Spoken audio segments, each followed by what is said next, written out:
본 방송에서 제공하는 투자 정보는 투자 판단에 대한 조언입니다.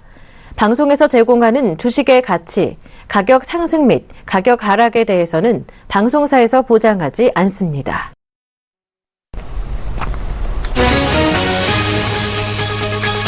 뉴욕 증시가 대형 백화점의 실적 호조와 국제유가 급등에 힘입어서 또다시 사상 최고치를 기록했습니다. 경기 지표도 호조를 보이면서 경기 둔화에 대한 투자자들의 우려를 잠재웠습니다. 다우지수는 0.64% 상승한 18,613으로 거래를 마쳤고 S&P 500 지수와 나스닥 지수도 각각 전일보다 0.47%, 0.46% 올랐습니다. 미국의 신규 실업수당 청구 건수가 전주와 비슷한 수준을 보이면서 미국의 고용시장 강세를 확인했습니다. 미국 노동부는 지난 6일까지 미국의 주간 신규 실업수당 청구 건수가 26만 6천 건으로 집계됐다고 밝혔습니다. 이는 시장의 예상치보다는 1,000건 많은 것이지만 전주 수정치보다는 1,000건 줄었습니다. 미국의 수입 물가가 5개월 연속 상승했습니다. 미국 노동부 발표에 따르면 7월에 미국의 수입 물가는 전월에 비해 0.1% 상승했습니다. 예상치 0.4% 감소를 크게 상회한 것입니다. 산업용 원자재와 식품 등의 가격 상승이 수입 물가 상승세를 견인했다는 평가입니다. 국제유가가 9월에 열리는 주요 산유국 회담에서 사우디아라비아가 협력할 뜻을 시사하면서 기대감이 확산돼 4% 넘게 급등했습니다. 뉴욕 상업거래소에서 서부 텍사스산 원유 가격은 전일보다 배럴당 4.3% 급등한 43달러 49센트를 기록했습니다.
여러분 안녕하십니까. 출발 증시와이드 진행의 최은정입니다.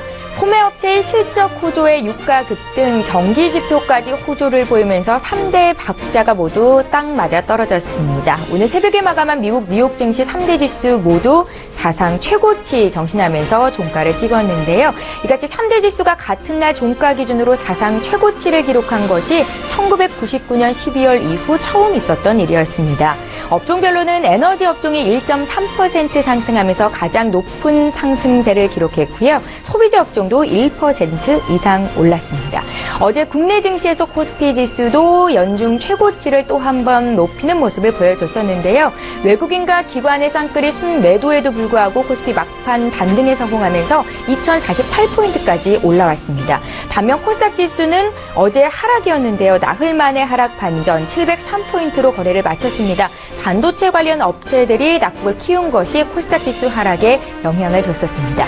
자, 오늘 한 주를 마감하는 금요일입니다. 다음 주 월요일에는 8.15 광복절 연휴까지 포함되어 있어서 오늘 장 대응 전략 어떻게 짜가면 좋을지 궁금하실 텐데요. 오늘도 저희와 함께 하시면서 글로벌 이슈 분석하고 장 대응 전략 가져가시기 바랍니다. 자, 출발 증시와이드 1부 본격적으로 출발합니다.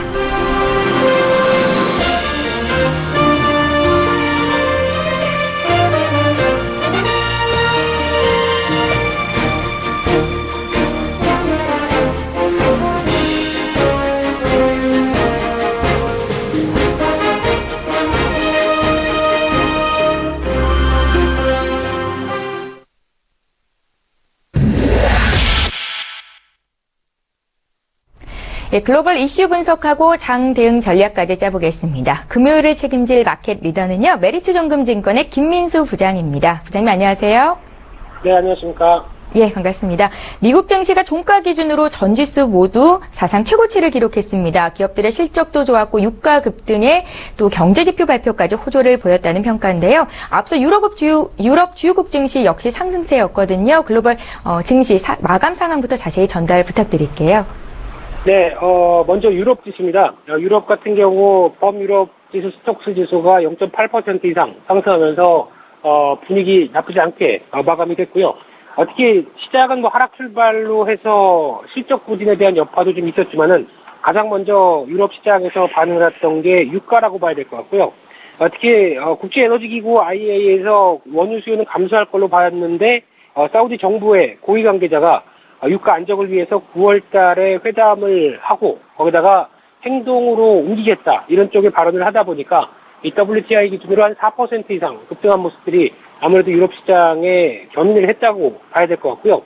두 번째 이제 미국 같은 경우 말씀하셨듯이 16년 만에 사상 최고치를 기록하면서 3대 지수 모두 강세로 마감하는 모습을 보여줬고요. 또다시 신고가 영역으로 봐야 될 것 같은데 가장 먼저 나왔던 게 이제 대형 백화점의 실적 호조 소식이 눈에 띄고요.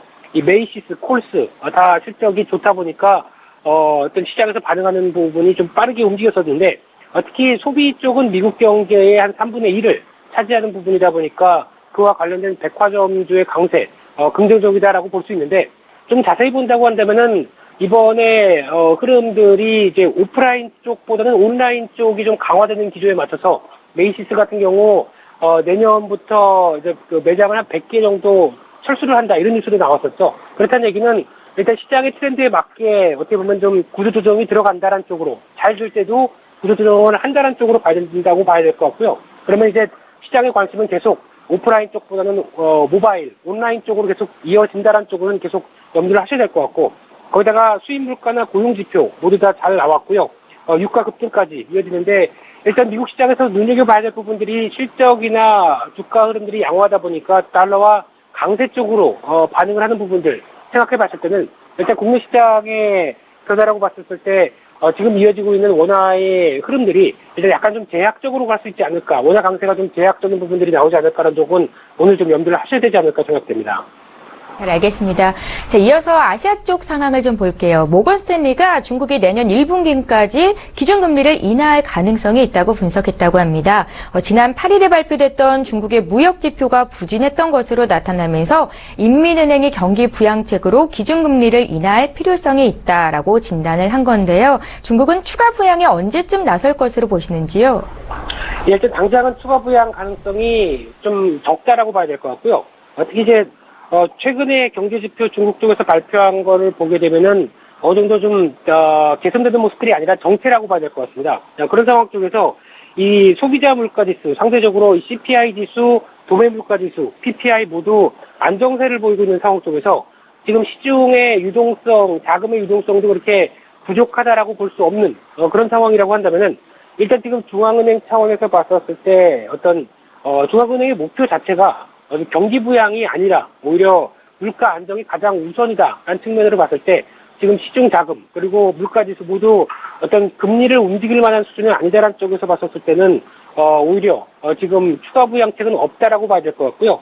거기다 이제 추가 인하했을 때 나올 수 있는 부동산 쏠림 같은 이 금융 버블 같은 경우도 생각해 본다고 한다면 지금 액션을 취할 때가 아니다라고 생각되는데 특히 3, 4분기에 오히려 중국 경제 성장률이 6.5%, GDP 성장률이 밑으로 내려간다든가 하는 경제 관련된 지표가 지금 더 떨어지는 동력을 보인다라고 보게 되면 올해보다는 내년 초에 어떤 경기 부양 가능성은 나오지 않을까 그렇게 보여지고 있습니다. 예, 금융 버블을 우려하고 있는 중국이 추가적인 경기 부양책에 지금 당장 나설 가능성은 적다라고 말씀을 하시네요. 자, 이제 눈을 좀 국내 쪽으로 돌려보겠습니다. 코스피 지수가 어제 외국인가 기관의 순매도에도 불구하고 연고점을 또 한 번 높였습니다. 2048포인트가 어제 종가였는데요. 앞으로 국내 증시 어떻게 움직일까요? 네, 미국 시장이나 글로벌 시장 맞춰서 그래도 꾸준하게 빠르진 않지만 꾸준한 강세를 이어가는 국내 시장인데요. 일단 여러 가지 흐름들과 함께 가장 크게 먼저 생각해야 될 부분은 국내 시장도 저금리죠. 그러다 보니까 유동성이 커지는 부분들, 그리고 이번 주 들면서 나왔던 신용등급 상승 효과, 거기다가 외국인이 주식을 매수하면서 나오는 원화 강세, 그리고 기업 실적 그래도 나쁘지 않다라는 개선세가 계속 이어지는 부분들이 전반적으로 다 국내 시장을 끌고 있는 상황이 아닌가 그렇게 보여지고 있고요. 특히 가장 중요한 기술적인 차원으로 봤을 때는 이게 2030선이 저항에서 지지권으로 바뀌었다는 부분들, 그리고 지금 이제 2050선이 안착이냐 마니냐 이런 흐름보다는 오히려 작년 10월 20일 때 나왔었던 2065선 직전 고점대죠. 이 부분에 대한 어떤 단기 저항권까지 본다고 한다면 일단 아직 지금 상황으로 봤을 때는 추가 상승에 대한 여력들이 좀 더 있다란 쪽으로 그렇게 봐야 될 것 같고요. 특히 이런 상황 속에서 다시 한번 말씀드리지만 지수의 상승세나 지수의 탄력은 크지가 않습니다. 그런 가운데 어느 정도 안정적인 상승 패턴을 유지한다는 점에서 봤었을 때 시장에 대한 어떤 경계감이나 어떤 우려감은 크지 않다는 쪽으로 봐야 될 것 같고요. 오히려 이런 차원에서 시장이 조금 빠르게 움직이는 모습들, 즉 좀 가파른 상승 쪽으로 움직이면서 상승 속도가 좀 빨라진다는 부분들은 오히려 그런 때는 좀 조심할 필요가 있다고 생각이 들고 있는데, 그런 상황이 아닌 관점 쪽에서의 지금 변화라고 한다면 일단 걱정보다는 오히려 주식 비중과 관련된 부분을 좀 더 생각해야 될 그럴 단계가 아닌가 생각됩니다. 코스피가 이제 2030포인트 선이 저항선이 아니라 지지선이 되고 있다는 말씀이 좀 의미 있다라는 생각이 들었습니다. 코스피와 코스닥의 시가총액이 1년 만에 1,500억 원, 1,500조 원이네요. 1,500조 원을 넘어서면서 역대 최고치에 근접했다는 소식이 들어와 있는데요. 시가총액이 이같이 역대 최고치까지 근접할 수 있었던 그 배경을 좀 설명 들어볼까요? 네, 앞서 말씀드렸던 어떤 주가의 상승세, 지수의 상승세와 같이 맥을 같이 해야 되지 않을까 생각되고 있는데요. 작년 4월 22일이 1,542조, 양시장 합쳤을 때의 시가총액이라고 한다면 지금 이제 그 부분을 거의 유사하게, 비슷하게 시도하고 있는 상황들인데, 무엇보다 이제 글로벌 유동성과 국내 유동성들 모두 안전자산보다는 위험자산 쪽에 포커스가 맞춰지고 있다 보니까 그에 따른 어떤 기대감들이 좀 크다고 봐야 될 것 같고요. 특히 증시 주변 자금이라고 하는 MMF, 이 마켓 머니 펀드 쪽이 128조 원 정도로, 그래서 증시 대기 자금이라고 보통 불리죠. 이런 쪽이 연일 최고치를 행진한다는 측면으로 봤을 때도 오히려 주식 시장에 대한 관심이 좀 더 뜨겁다라고 봐야 될 것 같고요. 거기다가 외국인들도 매수세가 계속 이어지면서 외국인 보유 시가총액이 464조, 즉 작년 말 대비해서 44조 증가한 모습들, 전반적으로 다 글로벌 시장이나 국내 시장 모두 영향을 끼친다라고 봐야 될 것 같은데, 어떻게 보면 이제 시가총액이 늘어나는 부분들은 증시의 특성이라고 봐야 될 것 같고요. 특히 장기적인 관점으로 봤을 때 주식시장은 우상향이다라는 이런 표현을 많이 쓰는데, 어떻게 보면은 물가 수준을 반영해서 계속 꾸준하게 상승하는 쪽에 무게를 맞출 수가 있는데, 일단 보통 보게 되면은 여러 가지 이슈 때문에 급하게 하락하는 경우가 저희가 보통 얘기하는 좀 낙폭이 좀 커졌다라는 부분들과 함께 오버슈팅이라는 표현을 쓰죠. 그러니까 즉 급하게 상승세가 진행됐을 때에 대한 흐름들은 오히려 지금 흐름들 중에서는 가장 경계해야 될 흐름이 아닐까 생각되고 있기 때문에 아직까지는 그런 징후가 나오지 않는다라고 하게 되면은 좀 약간 마음을 좀 놓으시고 시장 대응을 하실 필요는 있다고 생각되고 있습니다. 예, 잘 알겠습니다. 마지막으로 질문 하나만 더 드릴게요. 선진국에서 경기 부양책으로 풀린 돈이 국내 증시 쪽으로 몰리면서 국내 코스피 지수가 사상 최고치 경신을 이어가고 있습니다. 그런데 다만 국내 경제 상황을 나타내는 각종 지표들은 여전히 부진한 상황이잖아요. 이런 상황에서 투자자들은 어떻게 대응하면 좋을지 조언 좀 부탁드릴게요. 네, 일단 체감지수와 어떤 국내의 시장의 증시와 관련된 지표들이 좀 다릅니다. 그런 상황 속에서 어떻게 보면 개선 가능성에 지금 시장이 베팅하고 있다는 쪽으로도 볼 수 있는데, 가장 중요한 부분들이 일단 단순한 어떤 대응 전략적으로만 말씀드리게 되면은 시장이 크게 어떤 변화가 닿지 않는 상황 속에서 지금 흐름이라고 한다면 주식 비중을 계속 적절하게 늘려가는 게 좋다라는 쪽으로 말씀드리고 싶고요. 특히 이제 지금 흐름으로 봤을 때는 기존에 주도했던 업종인 IT 업종, 상대적으로 단기 눌림목을 보이고 있는데, 이런 쪽도 눌림목 공략 가능한 지점까지 왔다라고 봐야 될 것 같고요. 특히 최근에 이어지고 있는 원화 강세 수혜 쪽으로 이 항공, 음식료, 유틸리티 업종은 최근 들어서 단기 랠리를 좀 펼치고 있는데, 그렇다고 지금 당장 추격 매수할 자리는 아니라고 생각되고 있고요. 마찬가지로 눌림목 타이밍을 봐가면서 거시적인 변화가 이어지는 만큼 3분기에 대한 실적 기대감이 높다라는 쪽으로 보면서 어떤 포인트를 잡아가는 게 중요하다고 생각이 들고 있습니다. 예, 글로벌 이슈 분석하고 국내장 전략까지 짜봤습니다. 금요일의 마켓 리더 메리츠정금증권의 김민수 부장과 함께했습니다. 잘 들었습니다. 네, 감사합니다.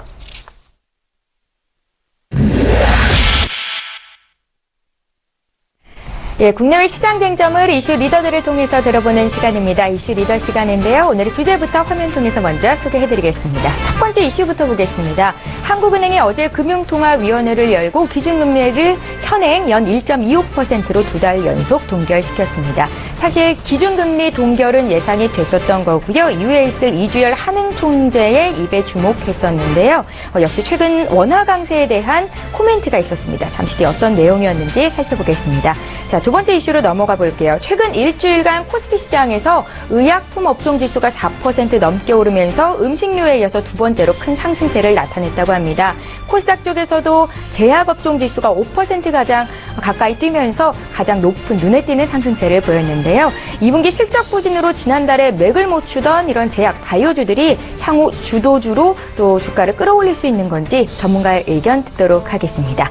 자, 오늘 이슈 리더 진행해봐야겠죠. 오늘 금요일인데요. SK증권 영업부 PIB센터의 이재강 이사님을 다시 한번 만나보겠습니다. 이사님 안녕하세요. 네, 안녕하세요. 예, 반갑습니다. 금요일에도 뵈니까 이렇게 좋네요. 첫 번째 이슈부터 좀 보겠습니다. 어제 한은의 금리 결정 이후로 한은 총재의 발언이 있었는데요. 가파른 원화 강세를 두고 당국의 개입 의지를 표명한 건지 한은 총재 발언에 대한 이사님의 의견을 먼저 좀 여쭙겠습니다. 네, 잠 못 드는 이 밤. 근데 주식시장이 좋으니까요.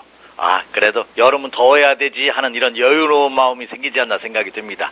그러나 제가 전에 이 시간을 통해서도 많이 강조해드렸죠. 주변에 뭔가 잘 안 돼요. 특히 이 방송을 보시는 분은 대부분 주식 투자 하시는 분들이니까요. 주식 투자 하다가 뭐가 잘 안 될 때가 많죠. 제가 보니까 이 투자도 마인드 컨트롤이 굉장히 중요한 것 같아요. 정보 분석, 기업 분석, 경기 분석, 세계 정세 분석 다 중요하죠. 근데 그거보다 더 선행돼야 될 점이 마인드 컨트롤이 아닌가 이렇게 생각이 됩니다. 항상 긍정적인 마인드 굉장히 중요하다 이렇게 생각이 되고요. 그리고 또 하나는 뭔가 잘 일이 꼬이거나 안 풀릴 때 있죠. 그때는 제가 말씀드렸죠. 이 또한 지나가리라 하는 거 꼭 명심하시기 바랍니다. 근데 최근의 모습을 보면 여기저기서 오히려 순풍이 불고 있는 그런 모습입니다. 자, 어제 금통위가 열렸습니다. 많은 전문가분들, 많은 투자자분들이 예상한 바와 같이 금리는 동결을 했어요. 자, 금리는 동결을 했는데, 자, 금리를 동결하고 나서 이주열 한국은행 총재가 멘트를 했죠. 네, 멘트를 했는데 거기에 아주 중요한 사실이 담겨져 있는데요. 그걸 한번 하나씩 살펴보도록 하겠습니다. 자, 원달러 환율이 지난 10일 날 1,100원 선이 붕괴가 되면서 이거 수출 기업의 우려가 되는 것이 아니냐 하는 그런 우려가 일부 제기됐습니다. 이미 제가 전일 이 시간을 통해서도 언급해드렸다시피 크게 우려할 상황이 아니다. 그 이유에 대해서도 설명해 드렸죠. 역시 한국은행 이주열 총재께서도 그런 발언을 했습니다. 원달러 환율이 14개월 만에 1,100원 선으로 붕괴되면서 저뿐만 아니라 여러분뿐만 아니라 금융 담당자뿐만 아니라 한국은행을 이끌고 있는 대한민국의 은행을 이끌고 있는, 금융을 이끌고 있는 총재께서도 당연히 회의를 하고 깊은 숙고를 하셨겠죠. 그래서 그에 대한 대책, 기자회견을 했는데요. 그 내용은, 자, 정부가 주시하고 있다는 거죠. 크게 걱정하실 필요 없다는 겁니다. 결과적으로는 보면. 그리고 한국의 재정 경쟁성이 너무나 지금 현재는 양호한 모습이다. 그로 인해서 S&P에서도 사상 최초로 AA 신용등급 세 번째의 21개의 단계 중에서 세 번의 높은 단계로 우리나라 신용금을 상향 조정한 이유도 거기 있다는 거죠. 그리고 정부가 추가 경정 예산을 편성하는 등 적극적인 경기 부양책을 시행하고 있다는 점 또한 강조를 하셨습니다. 그러나 우려감도 표명을 했죠. 가장 큰 우려감이 뭡니까? 우리나라도 지금 금리가 1.25%, 자, 연속 2달 동안 연속 동결을 했습니다만 1%대 초반에 머물고 있는 저금리 상태가 지속되고 있다는 거죠. 그로 인해서 가계대출이 급증하고 있다는 점이 일부 우려로 우려감으로 제기되고 있죠. 그래서 이 가계대출이 빠른 수준으로 증가되는 것은 예년보다 더 가파른 상승세를 타고 있기 때문에 금융안정 리스크를 위해서 예의주시하고 있다 하는 발언도 놓치지 않았습니다. 그래서 대출 규제 정책을 지금 시행하고 있기 때문에 이 효과를 보고서 관계 부처와 추후 논의를 하겠다. 그러니까 가계대출 증가액이 우리나라 경제 전반에 걸쳐서 악영향을 끼칠 정도로 위협감을 줄 때는 과감한 조치를 내리겠다는 거죠. 그리고 또 하나는, 자, 오늘 새벽에 끝난 뉴욕 증시, 참 17년 만에 축포를 썼다고 하죠. 3대 지수 모두 사상 최고치를 달성하는 1999년 12월 이후 17년 만에 처음 있는 일이라고 합니다. 월가도 지금 축제 분위기 모습인데요. 근데 그 반면에 이제 페드에서 미연방은행에서 금리를 인상할 가능성이 또 제기되는 그런 모습을 보여주고 있죠. 이로 인해서 한국은행에서도 예의주시하고 있다. 특히 사드 배치 이후에 대중국과의 불편한 불협화음도 있지만 미국을 포함한 선진국 시장의 자금은 대한민국으로 계속해서 유입되고 있고 오히려 너무 많이 들어와서 걱정할 정도.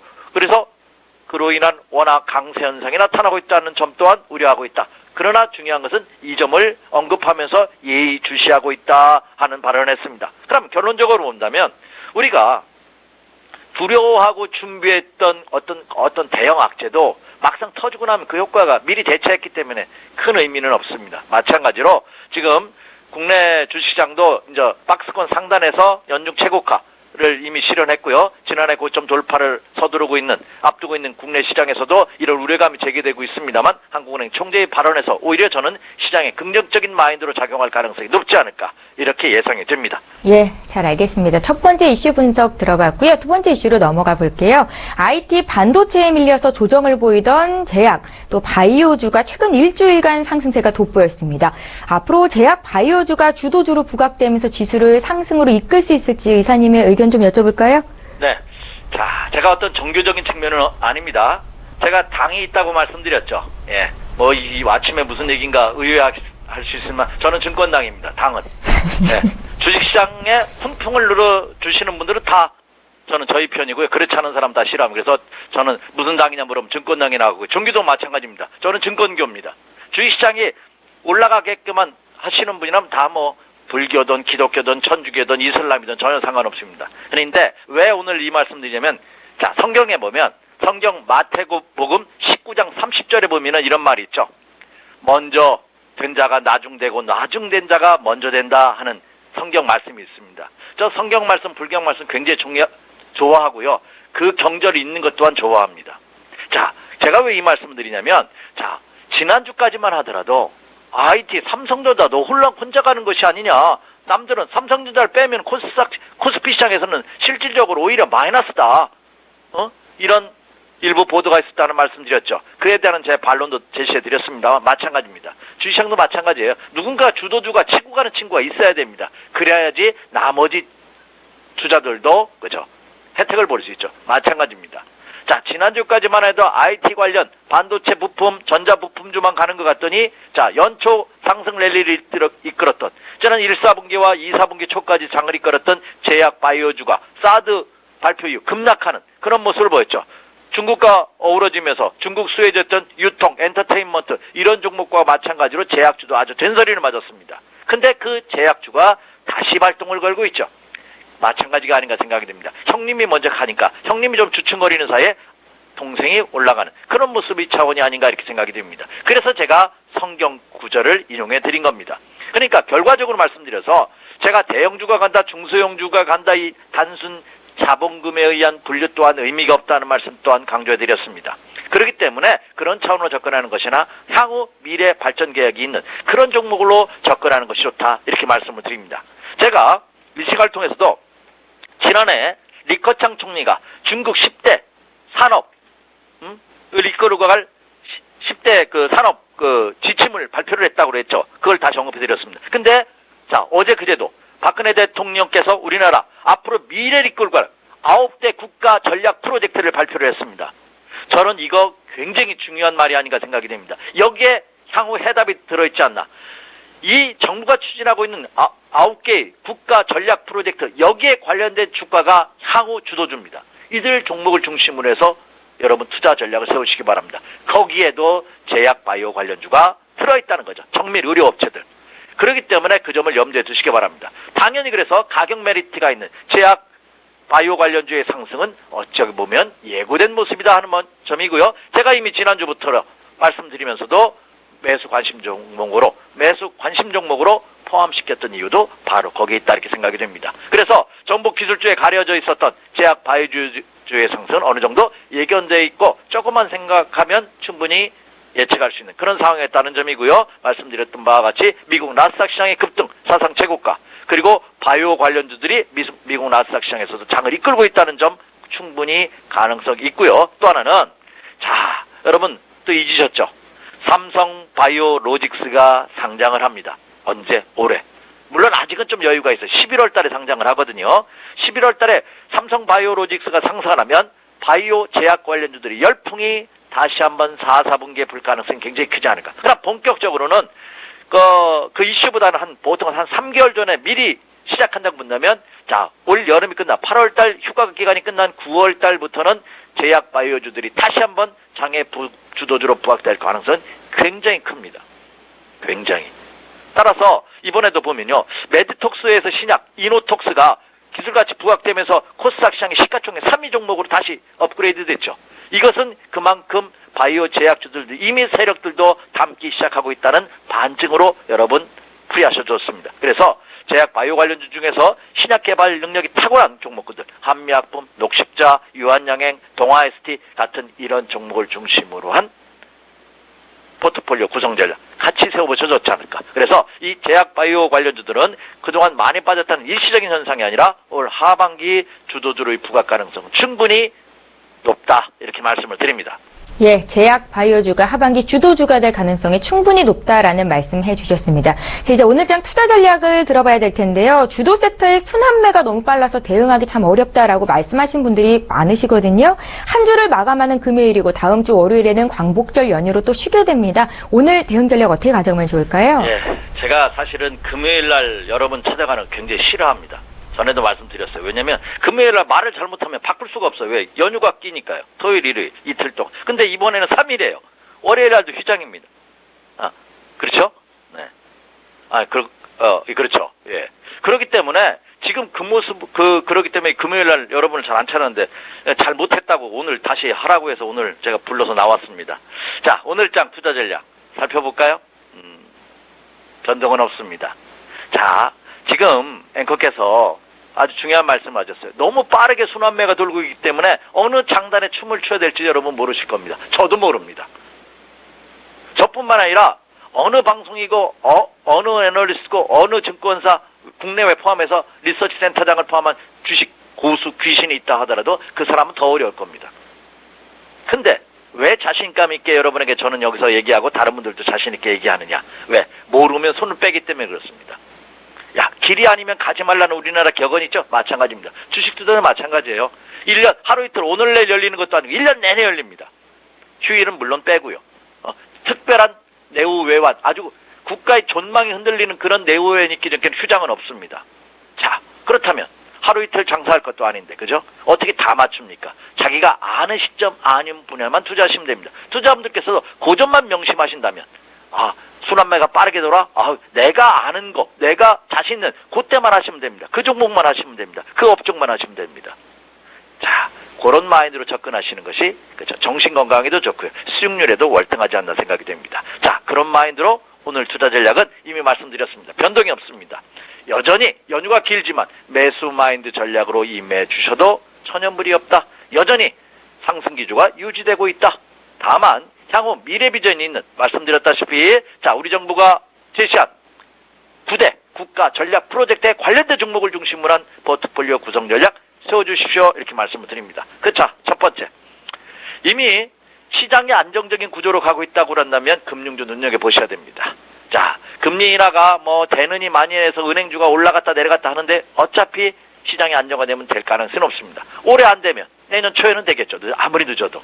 예, 금융주 눈여겨보시기 바랍니다. 은행, 증권 관련주 역시 하반기 주도지 불확 가능성은 충분히 있고요. 또 하나는 역시 삼성전자가 이끄는 반도체, 전기전자 부품업체들입니다. 저는 대형주, 일반 개인 투자분들께 대형주 삼성전자 매수하십시오 이렇게 권하기는 참 어렵습니다. 하지만 거기에 납품을 한다든지 그 관련된 업체들 눈여겨보셔야 됩니다.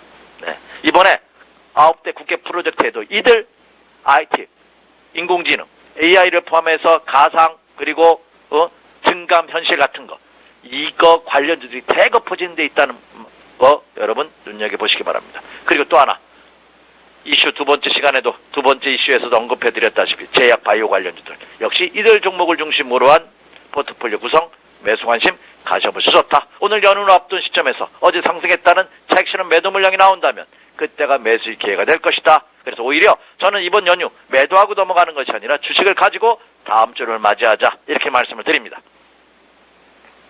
이슈 리더 증권당 증권교주 SK증권 영업부 PIB센터의 이재광 이사님과 함께했습니다. 잘 들었습니다. 네, 감사합니다.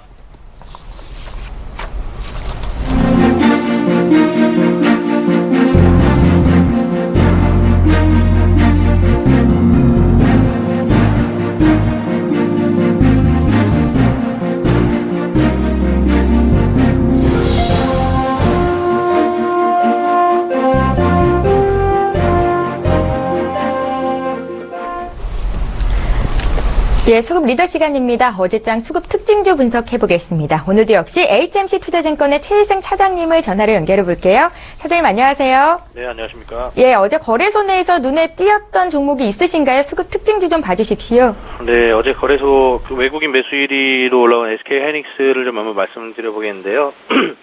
지금 SK 하이닉스 같은 경우에는 이제 주가가 바닥권에서 지금 어느 정도 좀 반등을 해주고 있는 그런 상황인데, 뭐 이런 부분들은 아무래도 이제 기존의 이제 적자의 가장 큰 원인이었던 D램의 어떤 재고가 좀 어느 정도 소화가 좀 되고 있는 과정으로 좀 보여집니다. PC향 D램 쪽은 빠르게 이제 감산을 하고 있고, 또 모바일 쪽 D램 같은 경우에는 오히려 이제 생산을 늘리면서 이거에 따른 이제 적자폭이 이제 감소가 지속적으로 예상이 되고요. DDR3보다 지금 DDR4의 매출이 더 늘어나고 있는 상황인데, DDR4의 가격 안정도 이런 수요 증가에 따른 긍정적인 영향이 앞으로도 좀 미쳐질 것으로 좀 판단이 됩니다. 또 그리고 이제 3D 낸드 같은 경우에는 사실 지금 반도체 모든 전 세계 반도체 회사들이 뭐 가장 큰 화두인데, 사실 3D 낸드는 수요자 시장이 아니라 공급자 위주의 시장입니다. 그러니까 SK 하이닉스가 갑이라는 얘기죠. 이 얘기가 무슨 얘기냐면, 예를 들어서 애플 같은 경우에도 그렇고 좀 3D 낸드에 대한 수요가 굉장히 많이 늘어나고 있는 상태인데, 뭐 공급자 쪽에서 공급이 원활하게 이루어지지 않으면은 뭐 어쨌든 간에 휴대폰을 생산할 수 없기 때문에 공급자 위주의 시장이라는 말씀을 드리는 거고, 3D 낸드라는 걸 좀 간단하게 설명을 드리면, 이제 2D하고 3D의 차이점은, 이제 2D 같은 경우에 그냥 일반 평판입니다. 그러니까 한 개의 층으로 이루어진 반도체라고 보시면 되고, 그러니까 단독주택이라고 보시면 되죠. 3D 같은 경우에는 아파트로 비교를 할 수 있는데, 그 단독주택을 여러 개 적층한 그런 메모리라고 보시면 됩니다. 그리고 일반 DDR 반도체와는 다르게 낸드 제품 같은 경우에는 전원이 꺼지더라도 데이터들을 다 보관을 할 수가 있기 때문에, 특히 이제 그래서 모바일 쪽에서 사용되는 뭐 동영상이나 사진을 저장하기 위해서는 낸드가 반드시 필요하고, 또 기존의 어떤 용량 저장 장치로는 현재 빠르게 발전하고 있는 VR이라든가 AR 기술을 기반으로 한 어떤 또 고성능 카메라를 탑재한 모바일 장치들의 저장 장치로서는 용량이 좀 딸리기 때문에 계속적으로 이 3D 낸드에 대한 수요는 지금 현재도 급격하게 늘어나고 있지만 앞으로 이런 추세는 당분간 지속될 것이라고 보고 있는 측면이 있죠.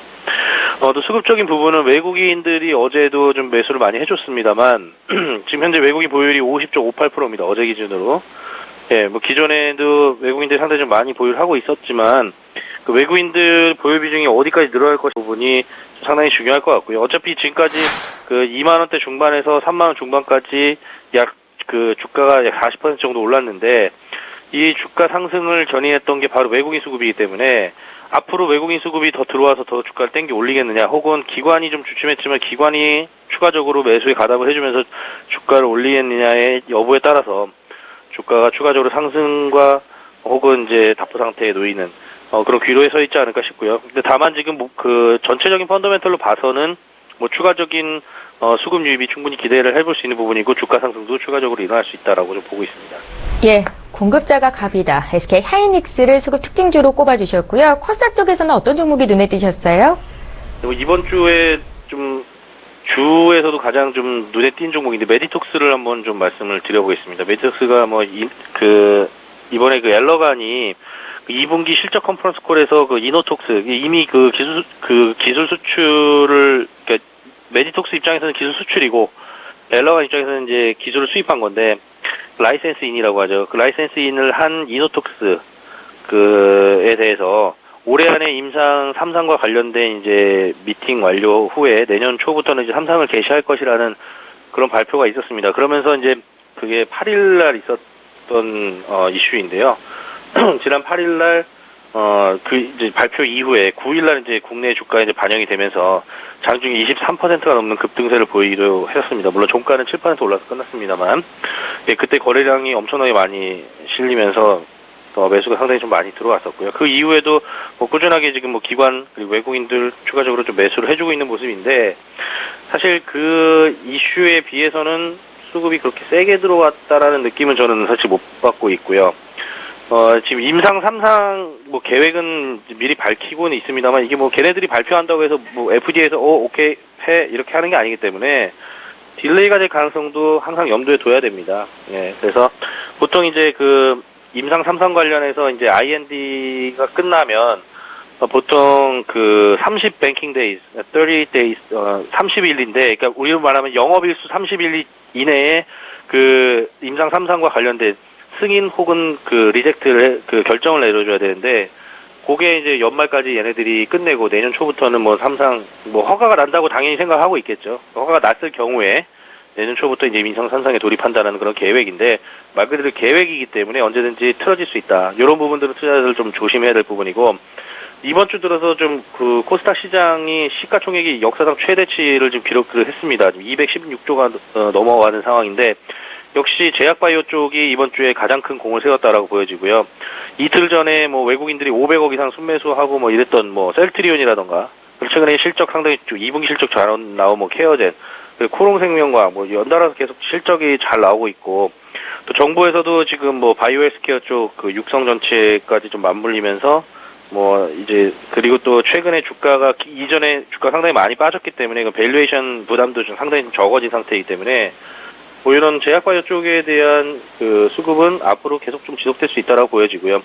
우리나라에서 제약바이오가 각광받기 시작한 거는 불과 2014년도 말부터입니다.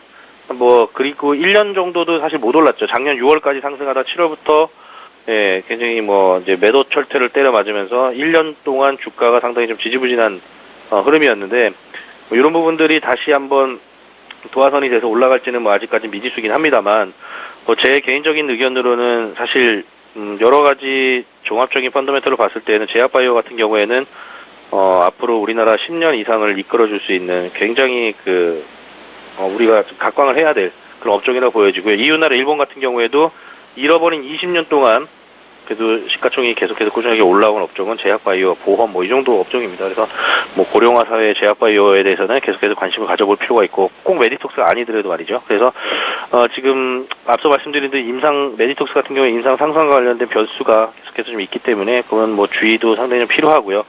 유진투자증권 같은 경우에 레포트 내용 살펴보니까 뭐 60만 원 정도의 뭐 66만 원인가 레포트가 나왔는데, 예, 뭐 그런 뭐 목표가를 사실 바이오 쪽에서는 목표가 산정 자체가 사실 좀 주관적인 입장이 상당히 강하기 때문에 목표가에 대한 의미를 두지 마시고요. 지금 수급적인 부분이 생각보다 그렇게 많이 안 들어오고 있다.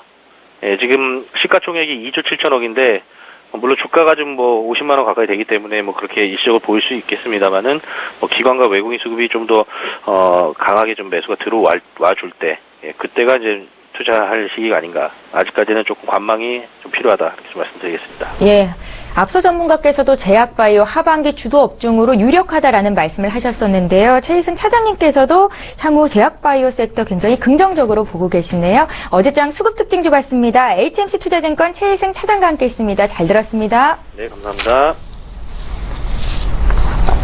예, 출발 증시와이드 여기서 마치고요. 저는 잠시 뒤 2부 시간에 다시 오겠습니다. 고맙습니다.